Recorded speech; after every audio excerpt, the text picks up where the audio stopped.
I remember the good old days when weekends were peaceful and this club never imbued any stress on me whatsoever. It's only been a few days and yet here I am praying for another international break. Well, here we are. Another derby, another embarrassment. What are we even doing at this point? Do you guys see this? Are you guys seeing this? I'm gonna be sick. What is going on here? At the end, Haaland was pretty much just rubbing it in on live television. This is not the free-flowing ball that the masses want to see, my guy. All right, let's get this over with.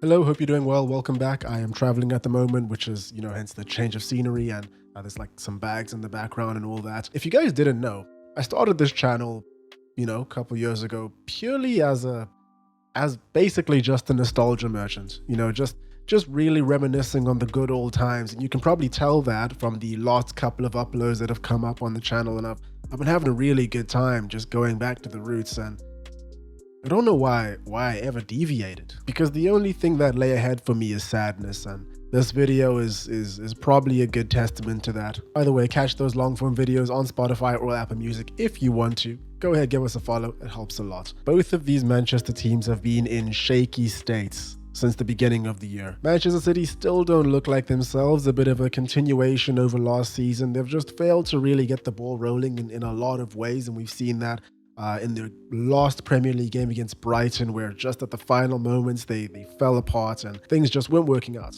And now they've brought in a bunch of other players right now. Donnarumma, the most recent and probably, I guess, the most high profile of this season, right? For Man City, he's a Champions League winner. He probably top 2 best goalkeepers in the world based on just pure shot stopping. And I guess James Trafford is just sitting there thinking, why have they done this to me? What happened, guys? I thought I was going to be number one. Nobody. It's not happening. Man United, funnily enough, were coming off a win versus Burnley, but I don't think anybody associated with this club felt or, had that confidence that comes with coming off a win coming into this one, for obvious reasons. We all know it's the old usual story with this club. Big bucks have been spent, a lot of new faces coming in. Meanwhile, we've got some other players that have just left the club that were deemed to be, dead weight or the bomb squad is what everyone used to call them, and people are doing well. Rasmus Højlund, who I guess was tangentially part of that bomb squad, scored within 14 minutes of his Napoli debut. As you can see, his Napoli teammates have done something that no Manchester United teammate of his has ever done, given him the ball when he's running into space. But he's about to have a Ballon d'Or level season, isn't he? It's what we call the Scott McTominay effect. Anthony's gone to Betis on a permanent deal, Garnacho's gone to Chelsea, freedom fighter Sancho's gone to Villa on loan. I know that the transfer window has been closed now for about 2 weeks, but this is the first weekend where there is a bit of permanence, or at least for the next 6 months, so I just felt like bringing those up. So in the game of the weekend, we were all expecting something explosive. We got that, except it's probably a better day to be wearing blue than red. Ironically, I'm wearing blue right now.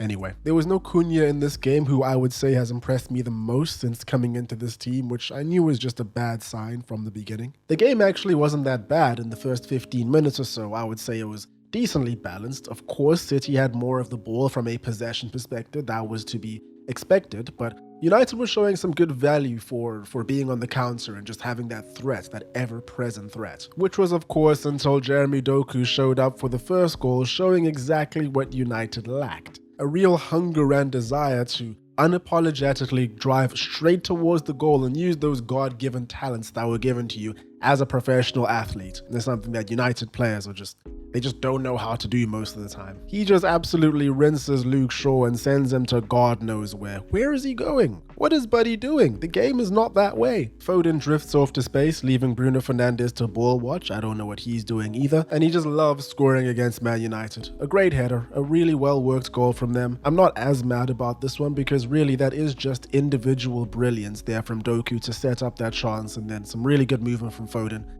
It is what it is. And from then on, we saw City get very, very comfortable as they eased into the game. Before we go on to the worst parts of the game from a United perspective, I will say this. I thought there was some really good pressing going on from Bruno and Ugarte in the middle, particularly pertaining to just limiting Rodri's effect on the game and forcing him into mistakes, which he made quite a lot of. He did seem quite rusty in this game. And this created a lot of opportunities for United on the counter and just breaking and being able to go forward. But that doesn't really matter for United, does it? Because this team is just cursed and they have this massive problem, which I just don't see going away anytime soon. For the most part, this team is able to create a lot of opportunities. If you actually watch the games, you'll see there are many moments in each game where they win the ball back from a quick break or some great movements from the midfielders, and they're able to turn the opposition and have them a little bit flustered. Then they get into the final third. They've done everything right to set up a counter-attack, and they just poop the bed.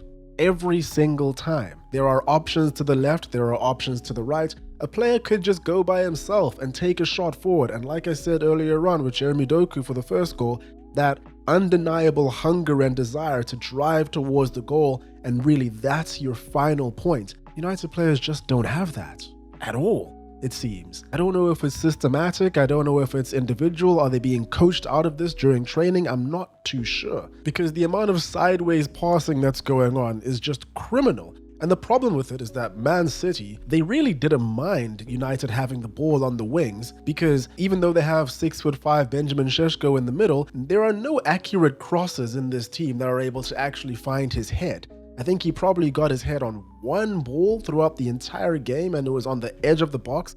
He really didn't have anything to do with it afterwards. He did show some good link-up play, using his body and his frame to get in the way of, I think it was Krusanov, who was very aggressive in this game, almost to a fault, but I do like seeing defenders be that aggressive. By the way, I am recording this video right after the game, so these are just raw thoughts right now. They might seem a little bit scattered, but I think that the videos turn out a little bit better, especially for these match reviews, if I do them straight away instead of writing a little bit more.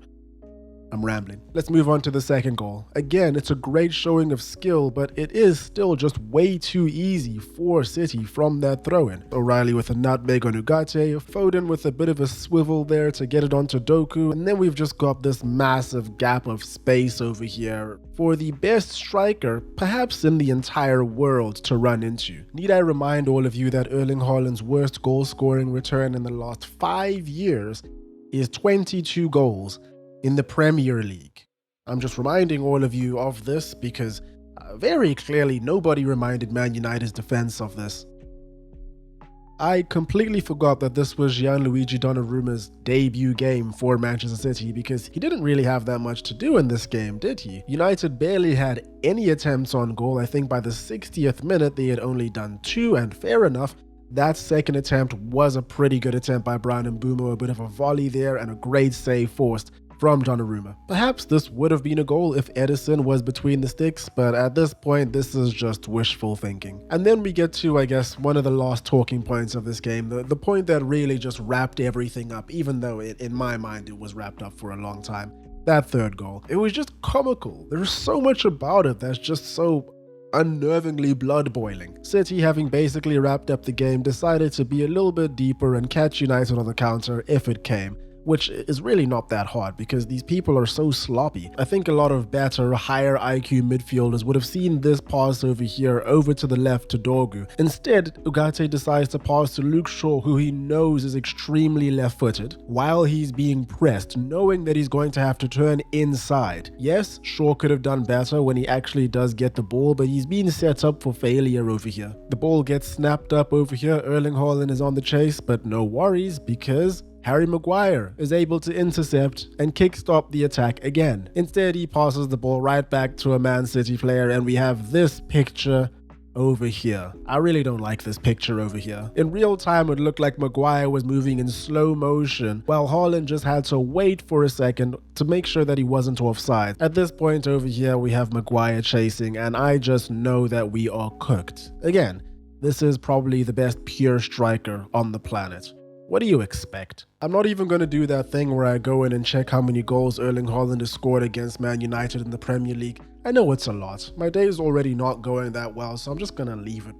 I'm going to leave it right there. To make matters worse, he had a blinder of a game. He was defending everything. Every time a ball came into the box, it was him, actually. He was doing a lot of the legwork there, plus also sprinting and busting a gut to get up top so he could fulfill his pressing duties at the front. Brilliant player. amazing player. Him, Jeremy Doku, and Phil Foden were just magnificent in this game. Hats off to them. As for Manchester United, they offered very little. Like I said, even in the moments where they were on the up, very, very little. The final ball didn't exist. The ball before the final ball didn't exist. Nothing existed. The first decent ball into the box came in the 83rd minute as Amad Diallo drills it into Brian Mbeumo, but nothing comes of it. I just don't know what it's going to take for this Manchester United team to actually just gel together and show why they're playing for this club and why they became professionals in the first place, because it's just so disheartening to see them right on the break and then turn around,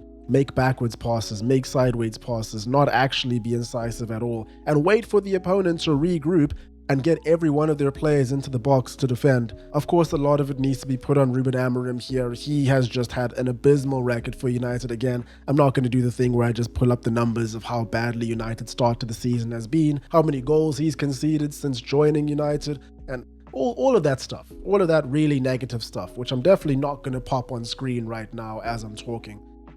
Out of pure rage while editing. But at this point, I don't even want to indulge in talking about what's wrong, how to fix it, and all that other good stuff. I just need to vent right now. This is what's happening. This is the therapy part of Football Iconic.